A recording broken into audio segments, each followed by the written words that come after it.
ابو داؤد شریف میں ہے، حضرت عبداللہ بن عامر رضی اللہ تعالی عنہ فرماتے ہیں کہ جب میں چھوٹا تھا میری والدہ نے ایک دن مجھے بلایا اور کہا ادھر آؤ میں تمہیں ایک چیز دیتی ہوں۔ اس وقت نبی کریم صلی اللہ علیہ وسلم بھی ہمارے گھر میں تشریف فرما تھے۔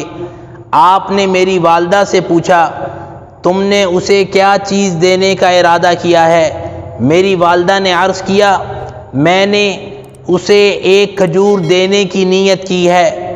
آپ صلی اللہ علیہ وسلم نے فرمایا خبردار، اگر تم اسے کچھ بھی نہ دیتی تو ایک جھوٹ کا گناہ تمہارے لیے لکھ دیا جاتا۔ اکثر مائیں اپنے بچوں کو پاس بلانے کے لیے ویسے ہی کہہ دیتی ہیں کہ ادھر آؤ میں تمہیں فلاں چیز دوں گی، جبکہ دینا کچھ بھی نہیں ہوتا۔ یاد رکھیے ایسا کہنے سے ایک جھوٹ کا گناہ ان ماؤں کے نامہ اعمال میں لکھ دیا جاتا ہے۔